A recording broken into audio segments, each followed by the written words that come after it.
আমন্ত্রণ সবাইকে আরএসএম নিবেদিত আওয়ার ডেমোক্রেসি অনুষ্ঠানে। সঙ্গে আছে আমি সেলিম আমরাও খান। দর্শক, গত ১ এপ্রিল সিরিয়ার দামেস্কে ইরানি কনসুলেটে হামলা চালায় ইসরায়েল। এতে নিহত হন ইরানের কয়েকজন শীর্ষ সেনা কর্মকর্তা। হামলার জবাবে গত ১৩ এপ্রিল শনিবার রাতে ইসরায়েলকে লক্ষ্য করে ৩ শতাধিক ড্রোন ও ক্ষেপণাস্ত্র ছোড়ে ইরান। এই হামলার প্রতিশোধ নিতে ইরানের ইস্পাহান শহরে পাল্টা ক্ষেপণাস্ত্র হামলা চালিয়েছে ইসরায়েলি বাহিনী। তবে হামলার কথা আনুষ্ঠানিকভাবে স্বীকার করেনি ইসরায়েল। যদিও ইসরায়েলে হামলার জেরে ইরানের উপর নিষেধাজ্ঞা দিয়েছে যুক্তরাষ্ট্র ও যুক্তরাজ্য।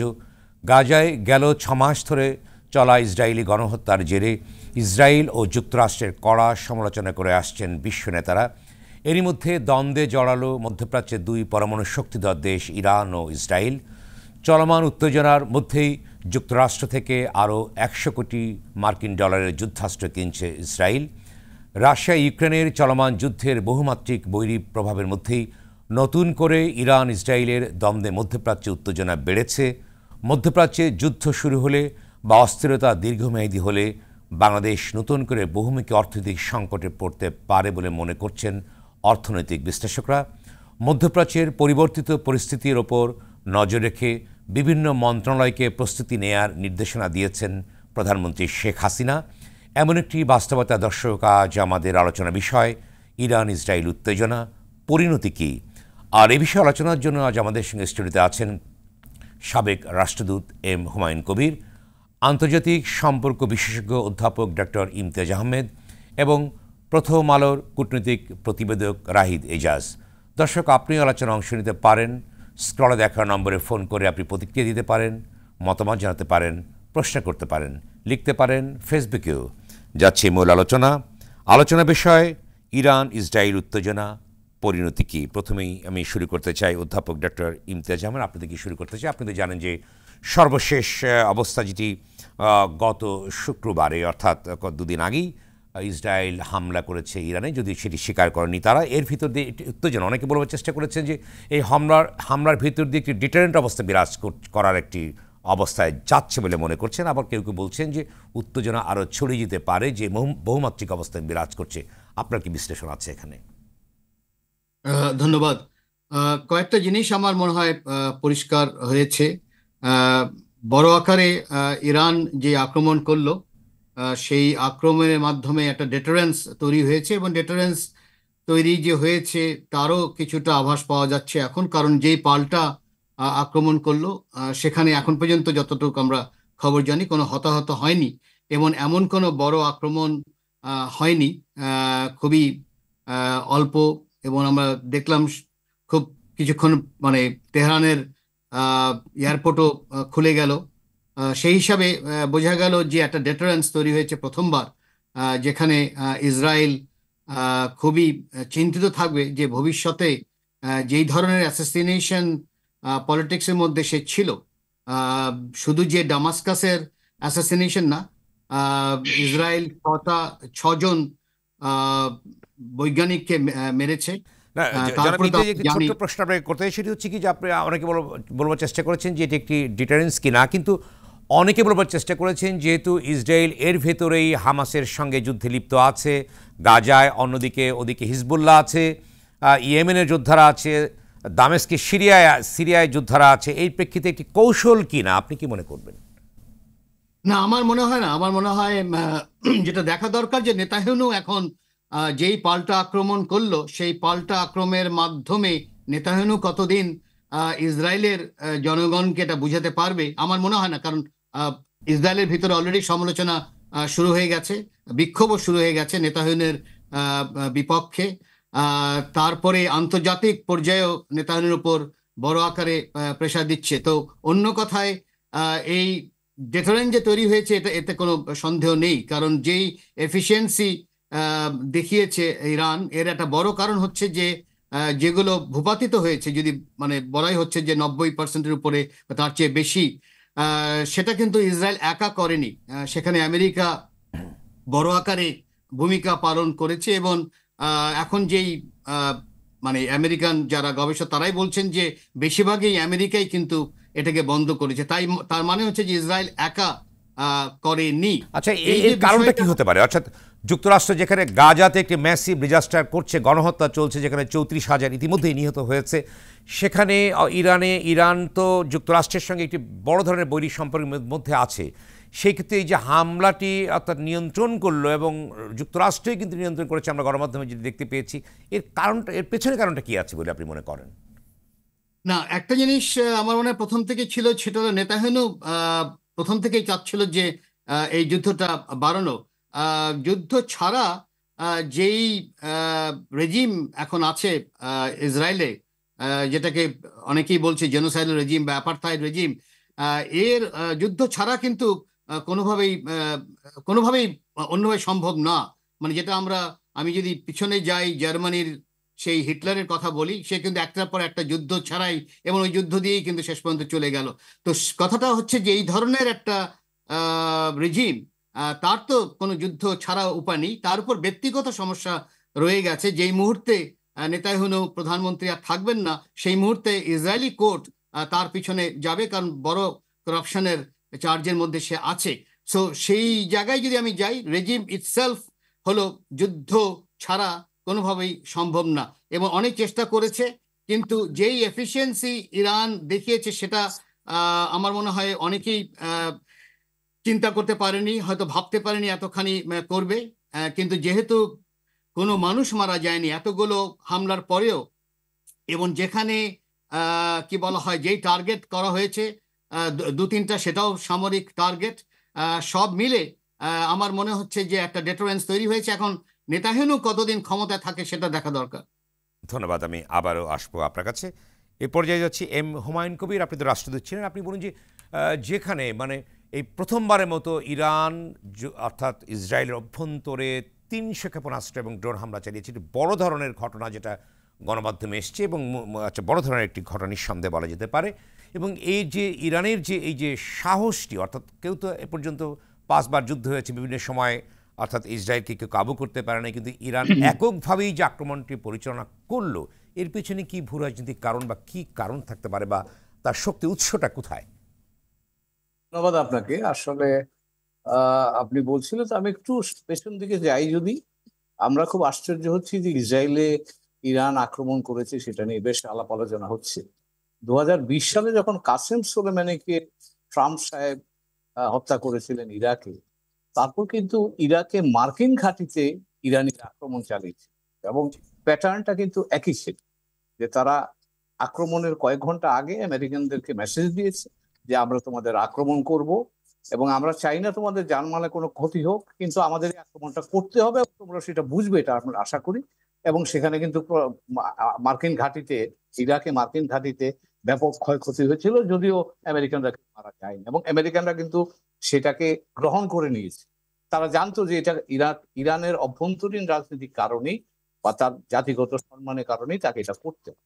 তো কাজেই আমার ধারণা যে ইসরায়েলে যে আক্রমণটা হয়েছে, ইরানের ব্যাপক ক্ষতির মধ্যে পড়েছে, কারণ তার বেশ উঁচু দরের যেটা তাদের তার সামরিক বাহিনীর যেটা ইসলামিক গার্ড আছে, তাদের সিনিয়র অফিসারদেরকে নিহত করেছে। এবং এছাড়াও কিন্তু তার আগেও কিন্তু তারা ইরাকে এবং বিভিন্ন সিরিয়াতে বিভিন্ন সময়তে ইরানের উপর এই আপনি যেটাকে বলেন যে শ্যাডো ওয়ারটা তারা করছে। তো শ্যাডো ওয়ার ইরান এবং ইসরায়েলের মধ্যে মধ্যপ্রাচ্যকে ঘিরে, এবং সেই সাথে মার্কিন যুক্তরাষ্ট্রের সাথে গত 40 বছর ধরে চলছে, এবং সেটা চলমান। এই সময়ের গুণগত পরিবর্তন হচ্ছে, এখন একটু ভিজিবিলিটি পেয়েছে, এটা প্রকাশ্য হয়েছে, এবং এই ইরান এবং ইসরায়েলের মধ্যে এই এক্সচেঞ্জটা আমরা যেটা দেখলাম। তো কাজে আপনি যেটা বলছিলেন, এখানে আমি একটু যোগ করি, অনেকগুলো রেড লাইন কিন্তু আগে মেনটেন করা হতো বা মানা হতো। যেমন ধরেন, একটা রেড লাইন ছিল যেটা আমরা বললাম যে পরস্পরের ভূমিতে কেউ আক্রমণ করেনি, ইসরায়েল এবং ইরান এই প্রথম দুই দিক থেকে আক্রমণটা আমরা দেখলাম। তো তার ফলে তাদের মধ্যে যে একটা অলিখিত, আপনি যদি বলেন সেটাকে, আপনি ব্যালেন্স অফ পাওয়ার যেটা ছিল, সেই জিনিসটা এখন ইরানের জন্য একটু বেকায়দা হয়ে গিয়েছিল। তার কারণ সিরিয়া এবং ইরাকে গত কয়েক মাস ধরে বা গত কয়েক বছর ধরেই বলবো, ইসরায়েলিরা কিন্তু বিভিন্ন সময় আক্রমণ করেছে সনামে বেনামে দুইভাবে, এবং এতে ইরান ক্ষতিগ্রস্ত হয়েছে। কাজে ইরানের জন্য একটা পর্যায়ে এসছে যখন ইরানকে এই ডেটারেন্সটা দেখানোটা খুব জরুরি ছিল। এবং এটা শুধু কিন্তু আমি বলবো যে শুধু ইসরায়েলের জন্য না, এই ডেটারেন্সটা আরো দুটো অডিয়েন্স আছে। একটা অডিয়েন্স হচ্ছে আরব দেশগুলো, যারা এই হামাসের গাজাতে যে গণহত্যা চলছে, যে ধ্বংসযজ্ঞ চলছে, সেটার ব্যাপার নিয়ে তারা খুব শক্তিশালী অবস্থানে যায়নি। তাদেরকেও কিন্তু ইরান একটা মেসেজ দিল।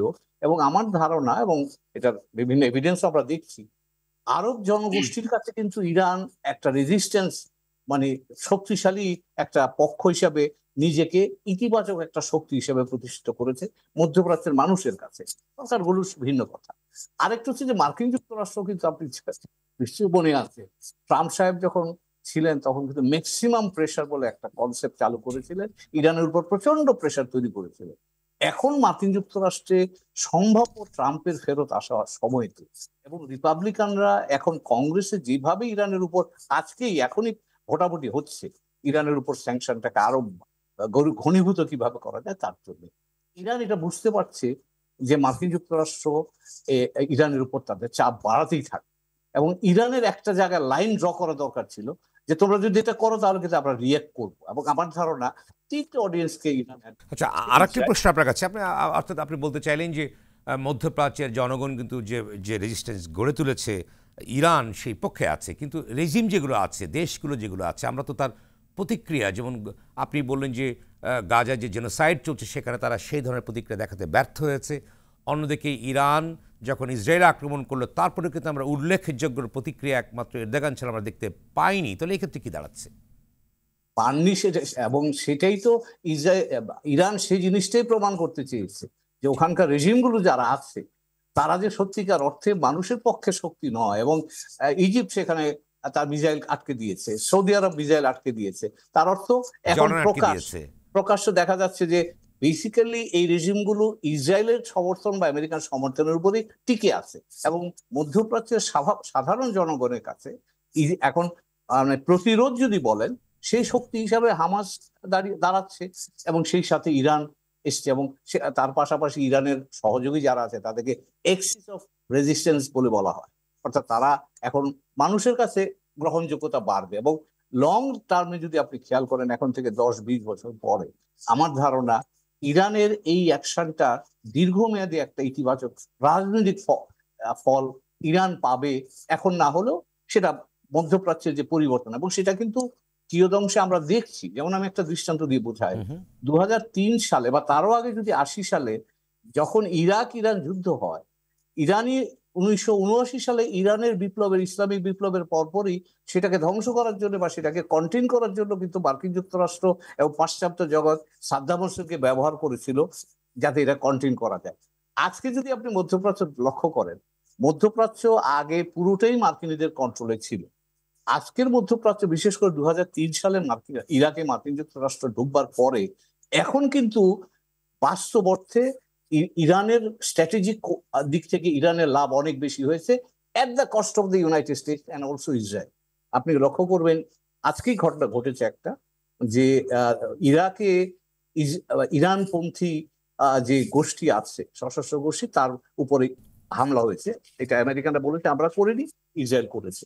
এখন ইরানি পক্ষে আপনি ধরে নিতে পারেন, সিরিয়া, লেবানন। আচ্ছা, আর একটা ইন্টারেস্টিং প্রশ্ন আপনাকে করতে চাই, যখন আপনি বললেন, সেটা হচ্ছে যে যুক্তরাষ্ট্র কিন্তু বারবার বলছে, যেমন আজকে বলেছে ইরাকে আক্রমণের পরে যে আমরা এর সঙ্গে জড়িত না, এবং অন্য জায়গায় প্রায় বলছে যুক্তরাষ্ট্র যে আমরা এই ঘটনাগুলোর সঙ্গে পরম্পরা আমরা জড়িত না। এই যে তার যে অস্বীকার করা কিংবা একটা প্রচারণা বা তার যে বক্তব্য, এইটির কারণটা কি? এটি কি ব্যাকআউট করছে নাকি? আমেরিকানসরা একটা ক্যালিব্রেটেড, আপনি যদি বলেন ক্যালিব্রেটেড ওয়ার বা ডিপ্লোমেসি দুটোই করছে। তারা গাজাতে হামাসকে ধ্বংস করার জন্য ইসরায়েলের সাথে একমত, কিন্তু তাদের জন্য রাজনৈতিকভাবে বড় সমস্যা তৈরি হয়েছে। এখানে সিভিলিয়ান ডেথ যেটা হচ্ছে বা ধ্বংসযজ্ঞ যেটা চলছে, এর বিরুদ্ধে কিন্তু মার্কিন যুক্তরাষ্ট্রের অভ্যন্তরের সহ সারা পৃথিবী থেকে জনমত সংগঠিত হচ্ছে, যাতে করে মার্কিন যুক্তরাষ্ট্রের ভাবমূর্তির উপর আঘাত করছে। তো সেখানে তারা ইসরায়েলকে কন্টেইন করার চেষ্টা করছে। আর দ্বিতীয় যেটা হচ্ছে, আমেরিকানসরা এই মুহূর্তে, যেহেতু মার্কিন যুক্তরাষ্ট্রে একটা সামনে নির্বাচন আছে, এই মুহূর্তে বাইডেন প্রশাসন মধ্যপ্রাচ্যে একটা আঞ্চলিক যুদ্ধ লাগুক এটা তারা চায় না, কারণ এটার কনসিকুয়েন্স তাকে বিয়ার করতে হবে। যেমন ধরেন সাপ্লাই চেইন ডিসরাপ্টেড হয়ে যাবে, তেলের সাপ্লাই কমবে, মধ্যপ্রাচ্যে যদি যুদ্ধ লাগে, এখন ধরেন ইরান 300টা মিসাইল বা ড্রোন মেরেছে এবং সেগুলোই খুবই, আমি বলবো যে এগেইন ক্যালিব্রেটেড, যাতে ক্ষতি কম না হয়। এখন ধরুন যদি ইরান যদি 1000 মিসাইল ছাড়ে, তাহলে তো ইসরায়েলের পক্ষে সেটা মেনটেন করা এবং আমেরিকানদের পক্ষে সেটা কন্টেইন করা খুব ডিফিকাল্ট হয়ে যেতে পারে। আমেরিকা নির্বাচনমুখী আমেরিকা, এবং এখন সারা পৃথিবীতে যে সমস্যা, আপনি একদিকে ইউক্রেন হচ্ছে, এইদিকে চীন জাপান বা এই আপনি চীন দক্ষিণ চীন সাগরকে কেন্দ্র করে যে উত্তেজনা বাড়ছে, মার্কিন যুক্তরাষ্ট্রের পক্ষে এতগুলো টেনশন অসংখ্য ম্যানেজ করা খুব ডিফিকাল্ট হয়ে যায়। জি, ধন্যবাদ। আমি আসবো আবার এই পর্যায়ে। রাহিদ এজাজ, আপনার কি বিশ্লেষণ আছে, বিশেষ করে যেটি চমৎকার দুজন বিশ্লেষক আমাদের বিশ্লেষণ করার চেষ্টা করেন, আপনার দৃষ্টিতে কি মনে হয় যে বিশেষ করে যে এই যে একটি যুদ্ধের দাবামার কথা অনেকে বলার চেষ্টা করেছেন, যদিও অনেকে বিশ্লেষণ করার চেষ্টা করেছেন যে না কোনো যুদ্ধ হবে না, কিন্তু অনেকে আবার বিপক্ষ একটি মতামত আসে যে যুদ্ধ যে কোনো সময় বেঁধে যেতে পারে। এমন পরিস্থিতি যদি সৃষ্টি হয়, তাহলে বাংলাদেশের মতো উন্নয়নশীল দেশ যারা অনেক কিছুর উপরে বাইরের উপর নির্ভরশীল, তাদের কি হতে পারে বা আদৌ সম্ভাবনা আছে কিনা, আপনি কি বলবেন? ধন্যবাদ সেলিম ভাই। আমি একটু ইমতিয়াজ স্যার এবং হুমায়ুন ভাইয়ের কথা টেনেই বলি, যদি বাংলাদেশের প্রসঙ্গটা পরে এসে। আপনি যেটা প্রশ্নটা করছিলেন যে আমরা 300+ ড্রোন এবং ব্যালিস্টিক নিয়ে যে ইরান অ্যাটাকটা করলো, এটা হুমায়ুন ভাই যে কাসেম সুলেমানির ওই এপিসোডটাকে বলছেন, আমি বলবো ইতিহাসে এটা একদম একেবারে আনপ্রেসিডেন্টেড। এবং মজার ঘটনা, আমরা যদি 13-14 তারিখের ঘটনাগুলো দেখি, দেখুন শুরু করেছিল হিজবুল্লাহ, তাতে যুক্ত হলো হুতি, ইসলামিক রেজিস্ট্যান্স ইরাক এবং বদর সহ, এবং সবগুলো পক্ষ জড়িয়ে গেছে। হুমায়ুন ভাই একটু আগে বললেন যে ইরাকের ভিতর ইরানপন্থী তাদের উপর অ্যাটাক করেছে। এই যে পক্ষ কিন্তু দুটোতে সীমিত থাকছে না, নাম্বার 1। নাম্বার 2 হচ্ছে, আপনি ডিটারেন্সের কথা বলছিলেন, ইরান যে এই কনটেক্সটে এভাবে আসতে পারবে কেউ কিন্তু ধারণা করেনি, অন্তত যুক্তরাষ্ট্র তার মিত্ররা সেটা করেনি। আর বারবার যে কথাটা আপনি বলছেন, আমরা 6 মাসেরও বেশি সময় দেখছি গাজায় যে গণহত্যাটা চলছে, সেখান থেকে কিন্তু কনসেন্ট্রেশনটা সরে এখন অন্যদিকে চলে গেছে। এবং বিশেষ করে ইরান যেভাবে রিটালিয়েট করলো, এবং খুব মজার ঘটনা আমরা যদি বলি, কালকে ইসরায়েলি যে অ্যাটাক, ওটা খুবই ইন্টারেস্টিং হচ্ছে। হুমায়ুন ভাই আমেরিকা ইলেকশনের দিকে যাচ্ছে, ইন্টারনালি নানান চাপ, এই কথাটা বলছেন, হোয়াইট হাউস কিন্তু কোনো কমেন্ট করেনি। তার চেয়ে বড় কথা হচ্ছে, আজকে ফিনান্সিয়াল টাইমস এর উইকেন্ডের যে কাভার স্টোরিটা ছিল, তাদের সাবহেডে পরিষ্কার বলছিল ইসরায়েল অ্যাটাক করে তো তার কৃতিত্ব নেওয়ার কথা ছিল, সে কিন্তু কৃতিত্ব নেয়নি। এবং ইরানও কিন্তু এটা কিছু বলেনি। এবং আজ দুপুর বিকেলে বেশ কিছু স্যাটেলাইট ইমেজে দেখা যাচ্ছে যে ড্রোন গুলো পাঠানো হয়েছে, বলা হচ্ছে তাতে তেমন কোনো ক্ষতি হয়নি। এবং গতকালকে আমি টুইটে দেখছিলাম যে ড্রোনের কথা বলা হচ্ছে, একটা বিষয় আপনি কথা বলেছেন যে মজা লাগতে পারে।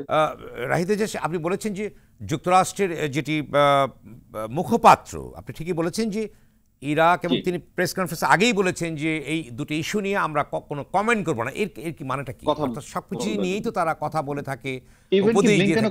খুব ইন্টারেস্টিং হচ্ছে, জি, তার তো কথা বলার কথা ছিল, এবং একটু আগে জি দিয়ে থাকে, এবং তারা মুখিয়ে থাকে যে এটা নিয়ে স্টেটমেন্ট দিবে। মানে অনেক সময় আমাদের এরকম মনে হয় তারা কিন্তু প্রশ্নের অপেক্ষায় থাকে, যে তারা উত্তরগুলো রেডি করা আছে কিন্তু সেটা করেনি। এবং আমি যদি একটু করে 13-14 হামলার দিকে যাই, আপনি বলছিলেন যে হামলা তো ইসরায়েল একা ঠেকায়নি। ডেফিনেটলি ইসরায়েল একা ঠেকায়নি, এখানে জর্ডান, ইউএস, ইউকে মিলে এই হামলাগুলো ঠেকিয়েছিল। তো তারা যদি সেই ধরনের বিষয়গুলো আগে থেকে জানে, তাহলে এখানে সে নিজেকে কনস্টেন্ট করছে কেন? আমি ডেফিনেটলি বলবো, দেখুন ইন্টারন্যাশনাল রিলেশন আমি সবসময় বলি, এখানে লাভ লোকসানের ব্যাপার আছে। কেউ কিন্তু ওই ভালোবাসা নিজের মূল্যবোধ এই জায়গাতে করে না। এবং ইন্টারনালি আমি বলবো যে, একটু আগে হুমায়ুন ভাই যে কথাটা বলছিলেন, রাশিয়া ইউক্রেন ওয়ার থামেনি, মিডল ইস্টে গাজায় যে সংঘাতটা চলছে সেটি ইতিমধ্যে আমরা দেখছি মার্কিন প্রেসিডেন্ট নির্বাচনে ছায়া ফেলতে শুরু করেছে। তো সর্বশেষ ইরান ইসরায়েলে যে সংঘাতটা শুরু হলো, এবং ইরান তার পজিশনটা যদি স্পেল আউট করলো, তাতে করে যুক্তরাষ্ট্র একটু নিজেকে এই মুহূর্তে আমি মনে করি খুব ব্যাকফুটে মনে করছে। আর দ্বিতীয় যে প্রশ্নটা আপনি করেছেন সেটা খুব সংক্ষেপে বলি, সেলিম ভাই, যুদ্ধ হবে কি হবে না সেটা কিন্তু আরো পরের বিষয়, কিন্তু এখন পর্যন্ত যা ঘটে গেছে ডেফিনেটলি তার একটা প্রভাব তো পড়বে। এখানে আরেকটা প্রশ্ন করি, এখানে অনেকে বলতে চেষ্টা করেছেন, যেটি ব্যাখ্যা আমি বিভিন্ন ব্যাখ্যা দেওয়ার চেষ্টা করেছি, সবাইকে খবর রাখতে, ইউক্রেন এবং রাশিয়ার যে যুদ্ধটা যেটা চলছে, এবং সেই জায়গাটিকেও কি অন্যদিকে দৃষ্টি নেবার জন্য কিছু হচ্ছে কিনা, বা অন্য এই যুদ্ধটাকে শিফট করতে পারে কিনা, এমন কোনো অনেকে বলবার চেষ্টা করেছেন। shift করতে পারে। ডেফিনেটলি সেটা তো, হ্যাঁ, এটা অনেকে এই প্রশ্নটা, অনেক বিশ্লেষক কথাটা বলতে চাচ্ছেন যে রাশিয়া ইউক্রেন ওয়ার থেকে নজরটা অন্যদিকে সরে যাচ্ছে কিনা। আপনি রাশিয়ার ইউক্রেন ওয়ার, আমি গাজায় গণহত্যা, সবগুলো জিনিসকে আমার মনে হচ্ছে এক হয়ে গেছে। এবং একটু আগে যে কথাটা বলছিলেন, এরদোয়ান ছাড়া আমরা কাউকে কিন্তু কোনো স্ট্রং পজিশন দেখিনি। কালকে যদি কাতারের আমিরের কথা বলি, ওনার আপনি নিশ্চয় মনে আছে 2017 সালে সৌদি আরব তাকে প্রায় একঘরে করে ফেলেছিল যে কাতারের সাথে সম্পর্ক সিভিয়ার করতে হবে, এবং অনেকগুলো ইউএই সহ অনেকগুলো দেশ কিন্তু সিভিয়ার করেছিল বটে, বাংলাদেশের উপর প্রবল চাপ ছিল। তো কাতারের উপর এমন দায় সৌদি আরব চাপিয়ে থাকে যে ইসলামিস্ট এই যাদেরকে আইএস বলি এবং অন্যরা বলি, এই পক্ষগুলোর সাথে কাতার মদদ দিয়ে থাকে। তো মিডল ইস্ট, আপনি যে কথাটা হুমায়ুন ভাই একটু আগে বললেন, অনেকগুলো পক্ষকে মেসেজ দেওয়া, এবং আদৌ মধ্যপ্রাচ্যে যদি মানে সত্যিকার অর্থে যুদ্ধ লেগে যায়, সংঘাত তৈরি হয়ে যায়, বিস্তার হয়, তো সেখানে মিডিয়েটর প্লে করার মতো জায়গা কাতার বলেছেন। কিন্তু এরদোয়ানও খুব স্ট্রংলি যে দাঁড়িয়ে গেছে এবং এখানে উনি মেডিয়েট করবেন, তা কিন্তু আমাদের মনে হচ্ছে না। তো আপাতত দৃষ্টিতে গত 24 ঘন্টা এমনটা মনে হচ্ছে বোধ ইরান এবং ইসরায়েল নিজেদেরকে একটু রেস্টেইন করার চেষ্টা করছেন। ধন্যবাদ। আমি আসবো আবার আপনার কাছে। ডক্টর ইমতিয়াজ আহমেদ, আপনি বলুন যে প্রসঙ্গটি অনেকেই, অর্থাৎ লোকচক্ষুর আড়ায় চলে যাচ্ছে, আমরা একটি যুদ্ধ নিয়ে কথা বলছি বা আক্রমণ নিয়ে, কিন্তু 1993 সালে যেটি অসলো চুক্তি যেটা হয়েছিল প্যালেস্টাইন এবং ইসরায়েলের সঙ্গে দ্বিরাষ্ট্রভিত্তিক সমাধানে, যেটা ব্যাপক আলোচিত ক্লিন্টনের সময় ছিল, সেই জায়গাটিতে আমরা কেন আলোকপাত করছে না বিশ্ব সম্প্রদায়? দ্বিরাষ্ট্রভিত্তিক যে বিষয় সমাধানটি ছিল সেখানে হচ্ছে না কেন? এখানে দুটো জিনিস আছে। দ্বিরাষ্ট্র যদিও এখনো এটা রাখা প্রয়োজন, কিন্তু সেই দুই রাষ্ট্র করাটা কিন্তু প্রচন্ড জটিল হবে। এর একটা বড় কারণ হলো যে ইসরায়েল আমেরিকার সহায়তায় বলবো বা পশ্চিমা দেশের সহায়তায় এই বছরের পর বছর প্যালেস্তানিয়ান যে রাষ্ট্র হওয়ার কথা সেটাকে টুকরো টুকরো করেছে। এমনকি হামাস যেখানে আক্রমণ করেছিল যেই এরিয়াতে, এবং যেই এরিয়া থেকে জিম্মি নিয়ে গেছে, সেটাও কিন্তু মূল ইসরায়েলের না। এটা নিয়েও কিন্তু বড় আকারেই যারা আইন নিয়ে কাজ করেন যে হামাসকে আসলে ইসরায়েল আক্রমণ করেছে না হামাস যেই টেরিটরি প্যালেস্তাইনের ছিল সেটা রক্ষা করার জন্য যেই আক্রমণ করাটা আইনত আছে সেটা করেছে। এখন অনেকেই বলছে যে আমাদের হয়তো একটা ডেমোক্রেটিক একটা রাষ্ট্রের মধ্যে যেতে হবে, ডেমোক্রেটিক, সেকুলার, ফেডারেল, অনেক ধরনের রাষ্ট্র আছে যে এই বিভিন্ন গোষ্ঠী যারা থাকে না, সেটা সেটা করা এখন আমার মনে হয় না সম্ভব। এখন ওই অসলো প্রসেসে যেতেই হবে। অসলো প্রসেসে যে তারপর আমার মনে হয় একটা হলো যেই জমিগুলো টুকরো টুকরো করে নেওয়া হয়েছে সেখানে বন্ধ করা, ডিসম্যান্টেল করা, কারণ সবগুলোই বেআইনি, এবং এটা আমেরিকার আইনেও বেআইনি, এবং একাধিকবার যুক্তরাজ্যের তারাও কিন্তু স্পষ্ট বলেছে কি ওয়েস্ট ব্যাংকে বা অন্য জায়গায় যেখানে যেখানে মানে সেটেলমেন্ট হয়েছে সবগুলোই কিন্তু বেআইনি।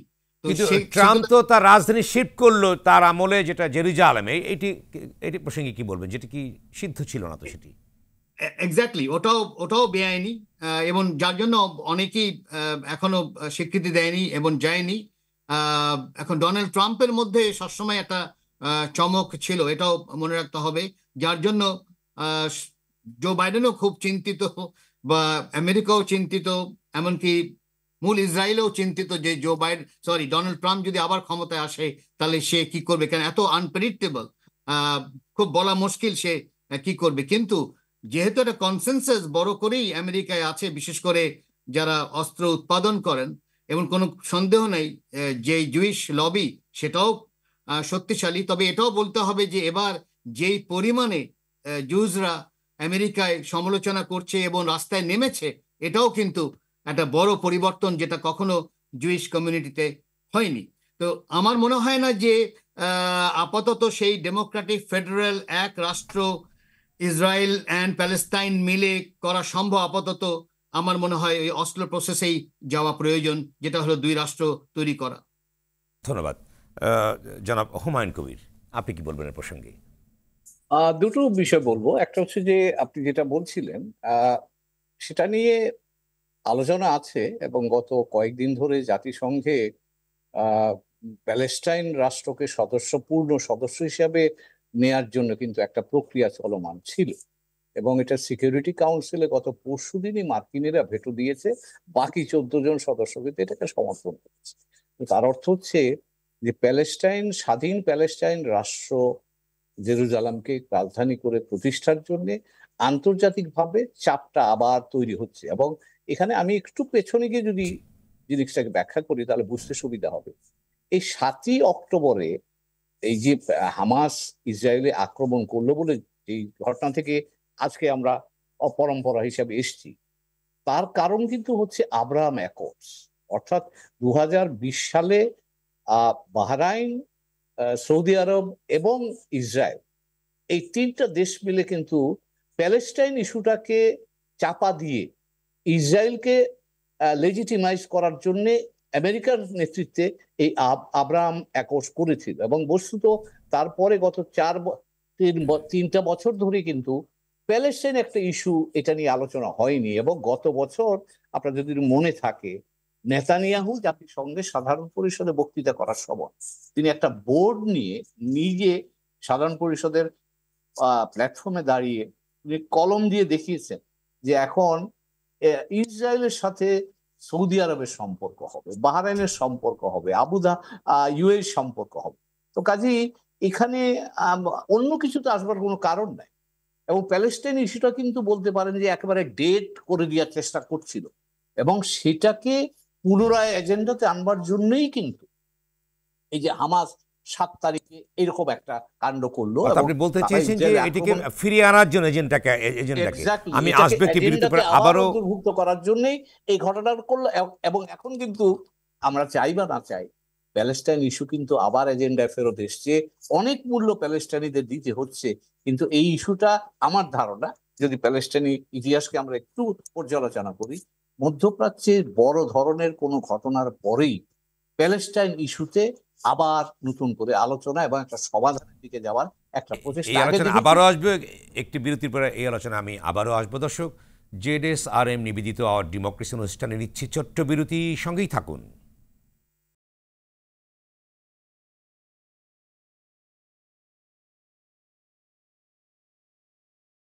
দর্শক, বিরতির পর আবারও স্বাগত জেডএসআরএম নিবেদিত আওয়ার ডেমোক্রেসি অনুষ্ঠানে। সঙ্গে আছি আমি সেলিম আমরাও খান। আজ আমাদের আলোচনার বিষয় ইরান ইসরায়েল উত্তেজনা, পরিণতি কি। ফিরছে আলোচনায়। এই পর্যায়ে আমি যাচ্ছি অধ্যাপক ডক্টর ইমতিয়াজ আহমেদ, আপনার কাছে আমি যাচ্ছি। আপনি বলুন যে যুক্তরাষ্ট্র, বিশেষ করে যেখানে এই ধরনের ঘটনাগুলো ঘটছে বেশ কয়েক মাস ধরে, যেখানে জেনোসাইড চলছে, কিন্তু সৌদি আরবের ভূমিকাটা এখানে কীভাবে মূল্যায়ন করবেন আপনি, যে অবস্থা চলছে? দুটো ভাবে দেখা যায়। একটা হলো যে সৌদি আরবিয়াতে কিন্তু 10টা আমেরিকার মিলিটারি বেজ আছে। শুধু সৌদি আরবিয়া না, প্রতিটি মিডল ইস্টে, ওমান, কাতার থেকে শুরু করে সবগুলোর দেশেই কিন্তু, বাহরেইন, সবগুলোর মধ্যেই কিন্তু কম বেশি, এমনকি জর্ডান, সব মিলে সব জায়গায় কিন্তু আমেরিকার মিলিটারি বেজ আছে। অন্য কথায় বছরের পর বছর কিন্তু আমেরিকাই সেই রেজিমকে প্রোটেকশন দিয়েছে। কিন্তু জনগণের পুরো জিনিসটা একেবারে উল্টো। আমরা জর্ডানেরটা খুব ভালো করে জানি, কারণ জর্ডান যেহেতু এই ইরানের আক্রমণের সময়ও জর্ডান আমেরিকার সাথে ছিল, না থাকার কোনো উপায় ছিল না। জর্ডানে 3000 আমেরিকার ট্রুপস আছে, এটাও মনে রাখতে হবে। সব মিলে জর্ডানের নিরাপত্তাটা আমি মনে করি যে আমেরিকার কাঠামোর মধ্যেই আছে। তো সেই হিসেবে জর্ডানে আমরা দেখেছি যে তার পরের দিনই জনগণ রাস্তায় নেমেছে, এবং অনেকেই বলছে যে এটাই হলো শেষ রাজা হবে জর্ডানের। কারণ এমনিতে সে জর্ডানই না। আমার মনে হয় সবাই, অনেকেই হয়তো জানা নেই বা অনেকে জানা আছে যে শরীফা মক্কার সেই 2 ছেলের কি বলা হয়, জেনারেশন হলো তাই। একজনকে ইরাকে দেওয়া হয়েছিল, আরেকজন জর্ডানে। সেই ইরাকের সে তো কুতে এবং পরে মারাই গেল। আর এই জর্ডানের এই রাজা এখনো রয়ে গেছে, যিনি আসলে মূল জর্ডান থেকে আসেনি। তো ওইগুলো যদি আমি দেখি, তাহলে সৌদি আরবিয়ার আমার মনে হয় না যে খুব একটা ব্যতিক্রম। কেন সৌদি আরবের এলিটের 2 পা বা 1 পা তো আমেরিকাতেই আছে। তবে বলার পরে আমি এটা বলবো যে এবার দেখা গেছে যে না, কতগুলো জিনিস তারা করেছে, যেরকম একেবারে ওপেনলি যে সাপোর্ট করেছে সেটা বলা মুশকিল। আহ, অনেক রেটরিক আছে হয়তো এর মধ্যে, কিন্তু যেহেতু জনগণের একটা প্রেশার আছে, সেই প্রেশারে আমরা দেখলাম যে কুয়েত স্পষ্ট যেই আব্রাহাম অ্যাকর্ডের কথা বলা হয়েছিল, কুয়েতেরও ঢোকার কথা ছিল, সেটা তারা ছিঁড়ে ফেলে দিল।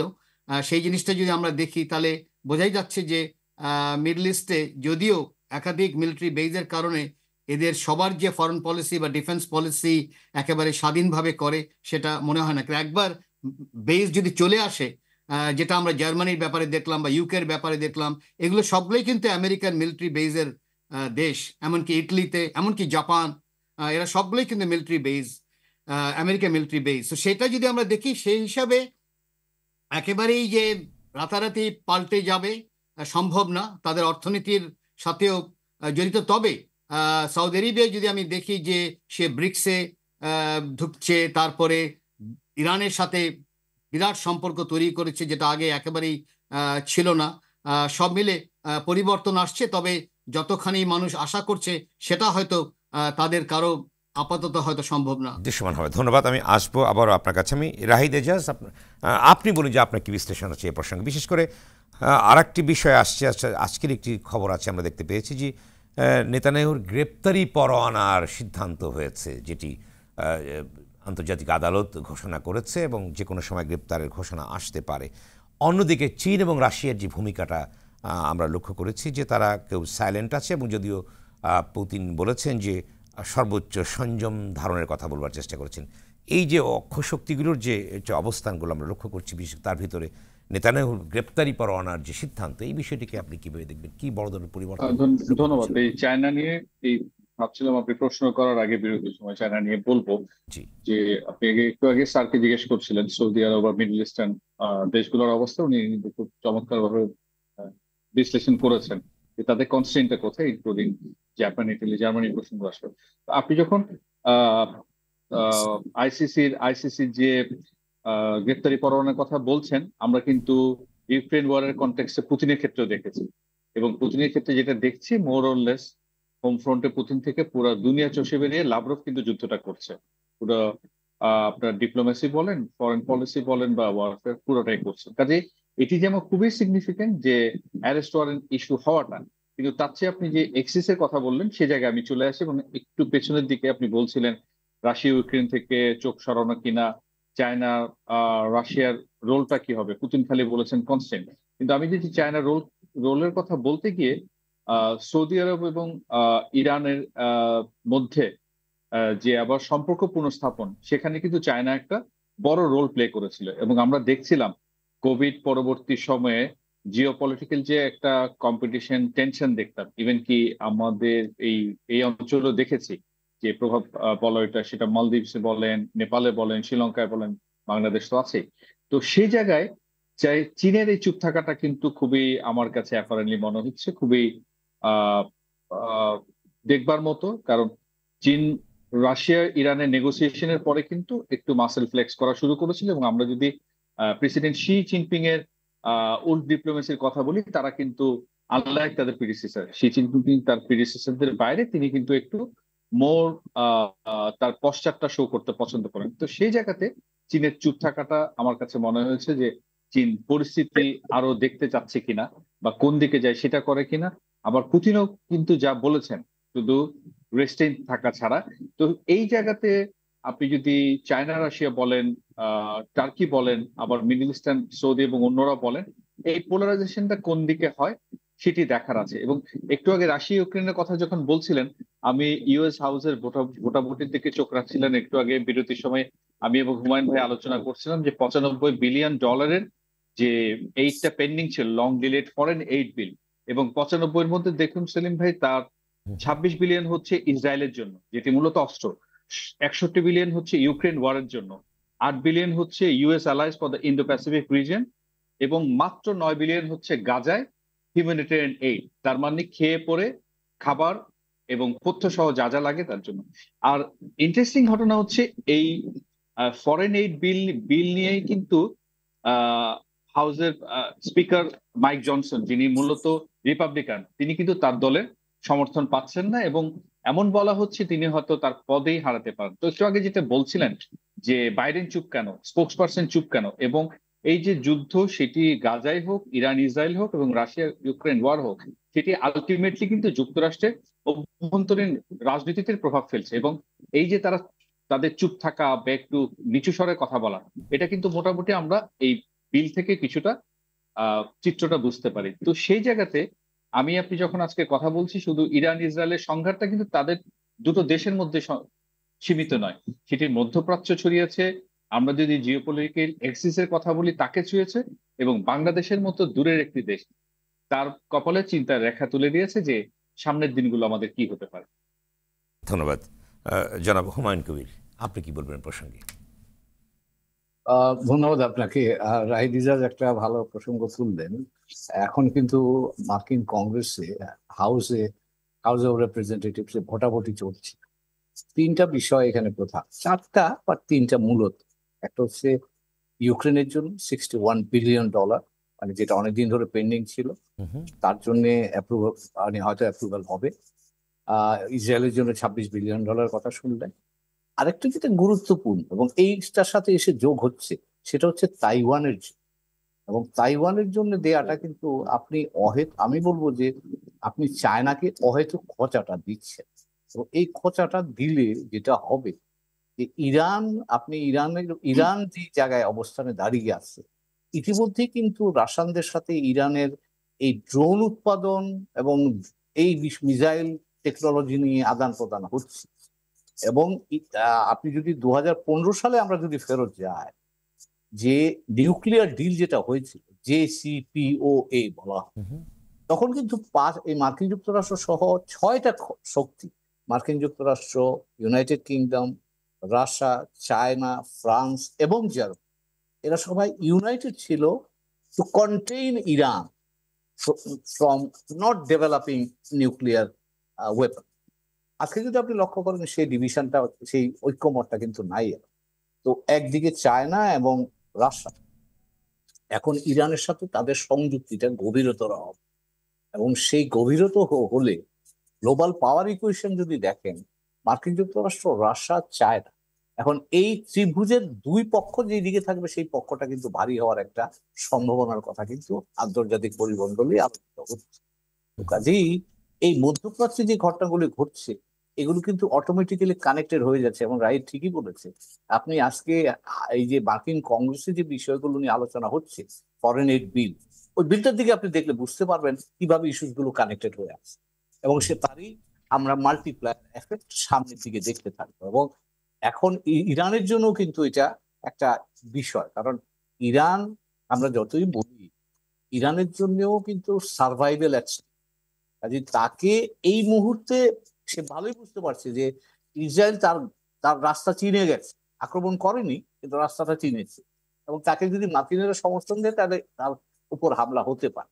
কাজে ইরান অনেক বেশি ডিফেন্সিভ হবে, এবং ইরান মার্কিন এবং পশ্চিমাদের চাপে এখন চীন এবং রাশিয়ার সাথে আরো বেশি সংযুক্ত হবে। তার অর্থ দাঁড়াচ্ছে ভূ রাজনীতিটা এখন ইউক্রেনের উপর কিভাবে এটা প্রতিক্রিয়া হবে, সেটা আর একটা দেখবার বিষয় রয়ে গেল। যদিও মার্কিনীরা ইউক্রেনকে প্রচুর পরিমাণে এখন $61 বিলিয়ন সাহায্য দেবে। আমার ধারণা, গতকালই পড়ছিলাম আমি, এবার ফরেন অ্যাফেয়ার্সে আর্টিকেলটা বেরিয়েছে, সেখানে বলা হচ্ছে যে কেন এই ডিপ্লোম্যাটিক নেগোসিয়েশনটা ফেল করলো আগের বার। এবং সেখানে তারা বলছে যে বিশেষ করে ওয়েস্টার্ন ওয়ার্ল্ড তখন একটু বেশি অ্যাক্টিভ হয়ে গেছে। আমার ধারণা, যদি প্রেসিডেন্ট বাইডেন আবার নির্বাচিত হতে পারেন, তিনি যদি নাও হন, ট্রাম্প আসলেও এক ধরনের একটা পলিটিক্যাল আন্ডারস্ট্যান্ডিং হবে। কি কষ্টে হবে সেটা আমরা জানি না, বা ট্রাম্প হিসাবে জানি না, কিন্তু একটা হবে। এবং তার অর্থ দাঁড়াবে যে রাশিয়া, চায়না একটা নতুন অ্যালায়েন্স, আর একটু তারা পরস্পর কাছে আসবে। কারণ চায়না, এই তাইওয়ানে আপনি পয়সা দিচ্ছেন, এটা কিন্তু চায়নার গায়ে লাগবে স্পষ্ট। চায়না কি করবে? চায়না মৃত্যু খুঁজে বেড়াবে। তো অবভিয়াসলি রাশিয়ার সাথে তাদের সম্পর্কটা বাড়বে, এবং যেটা মিসাইল টেকনোলজিতে ইরানের সাথে তাদের সম্পর্ক আরো গভীরতর হবে। আমরা একটা ক্লিয়ার অ্যাক্সিস ডেভেলপ করাটা চেহারা দেখতে পাচ্ছি। এবং মধ্যপ্রাচ্যের জন্য যেটা বলছিলাম, যে 2003 সালের যুদ্ধের পরে মধ্যপ্রাচ্যে মার্কিন প্রভাব কিন্তু অনেকাংশে কমে গেছে। এখন এই জায়গায় ইরান মানে আপনি যদি বলেন অ্যাডভান্টেজে আছে, আমি যদি টেনিস খেলার ইতে যাই, এখন প্রশ্ন দাঁড়াবে যে এই গাজা এবং প্যালেস্টাইন ইস্যুটা কিভাবে যায় এবং সেখানে ইরানের ভূমিকা কি হয়। এবং এটা আমার ধারণা একটা বড় ধরনের পরিবর্তনের মুখে আমরা দাঁড়িয়ে আছি, এবং একটা রিস্ক, প্রচন্ড যুদ্ধ, আঞ্চলিক যুদ্ধের একটা আশঙ্কা তো থাকে। সম্ভাবনা থেকেই যাচ্ছে যে একটা বড় ধরনের রিস্কের ভিতরে আমরা আছি। ধন্যবাদ, ধন্যবাদ। আবারও আসবো। আমরা ছোট ছোট যাওয়ারও একটা সম্ভাবনা কিন্তু থাকে।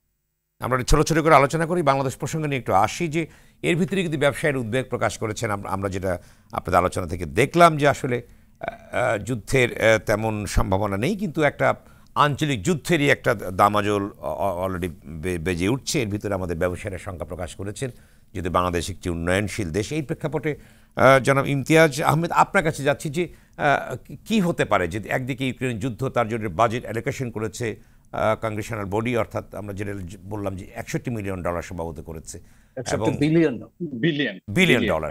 অন্যদিকে যেটা ইন্দো প্যাসিফিকে করেছে, সব জায়গায় যে অবস্থা চলছে, এর প্রতি বাংলাদেশের অবস্থানটা কি হবে, এবং বাংলাদেশের কোনো ক্ষতিগ্রস্তার সম্ভাবনা আছে কিনা, রোলটা কি হতে পারে বাংলাদেশের?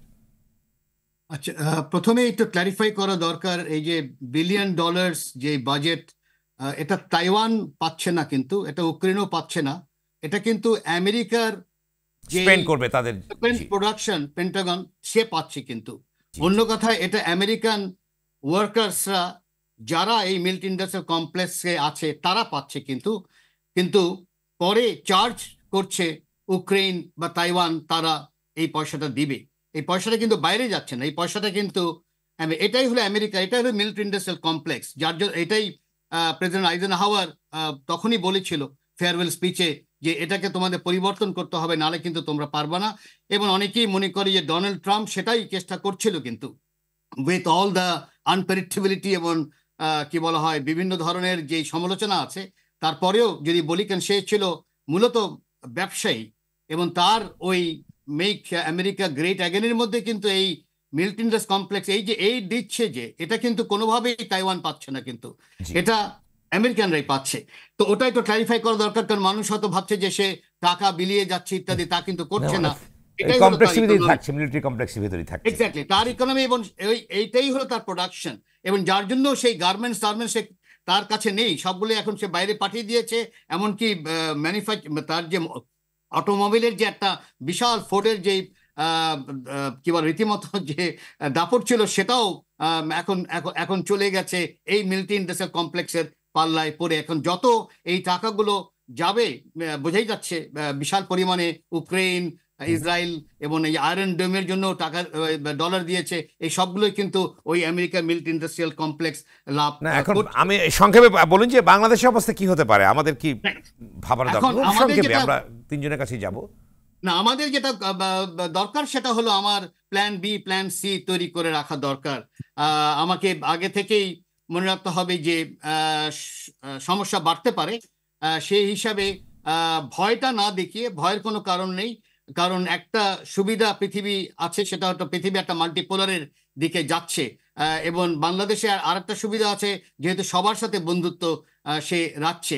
এখন কোনো দেশ হয়তো অস্ত্র বিক্রি করার ব্যাপারে হয়তো উৎসাহী থাকতে পারে, সেই জায়গায় সচেতন থাকা দরকার। ধন্যবাদ জনাব ইমতিয়াজ আহমেদ।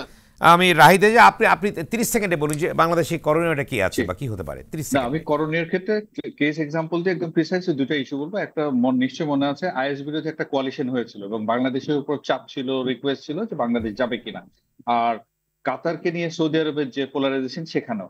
তো এই দুটো এক্সাম্পল হচ্ছে আমাদের জন্য খুব শাইনিং এর ক্ষেত্রে আমাদের সেই সময়ের পলিসিগুলো ঠিক ছিল, যে আমি কোয়ালিশনে গেছি, বলছি আমি অস্ত্র নিব না আইএস এর বিরুদ্ধে, কাতার সৌদি আরব রিফতে জড়াবো না। ঠিক তেমনি ভাবে এখনকার কনটেক্সট একটু ডিফারেন্ট, কিন্তু সেই ডিফারেন্ট কনটেক্সট আমাকে এবিসি করে নিজের ন্যাশনাল ইন্টারেস্টের কনটেক্সটে যেতে হবে, যাওয়ার কোনো বিকল্প নেই, কিন্তু অর্থাৎ খুব প্ল্যানিং বেশি রাখতে হবে। যেতে আমাদের হবে বলতে চাইছে আমাদের Planning প্ল্যানিং গুলো মাথায় রাখতে হবে। ধন্যবাদ। জি। এরপর যে সর্বশেষ বক্তব্য দেন হুমায়ুন কবির, আপনি বলুন যে আমাদের কি করণীয় বা কি করতে হবে সংক্ষেপে, একদম 30 আমাদের তো সেকেন্ডের ভিতরে আছে। দুইটা, হ্যাঁ সংক্ষেপে বলছি। একটা হচ্ছে যে ধরেন আমাদের মধ্যপ্রাচ্য থেকে 2-3টা জিনিস আমরা আনি যেটা আমাদের প্রয়োজন। একটা হচ্ছে তেল এবং গ্যাস। এখন কাতারের কাছ থেকে গ্যাস কিনি, অন্য দেশগুলো তেল কিনি, তাদের সাথে আমরা একটা আলাপ আলোচনা যাওয়া দরকার যে আমরা যে এইরকম কোনো সমস্যা যদি হয় তাহলে আমরা দীর্ঘমেয়াদী লোনে তাদের কাছ থেকে এই তেল গ্যাস চালুটা পেতে পারি। এটা একটা বিষয়। দ্বিতীয় যে জায়গাটা হবে সেটা হচ্ছে আমাদের জনগোষ্ঠী কর্মী বাহিনী কিন্তু আছে, জর্ডানে আছে, সৌদি আরবে আছে।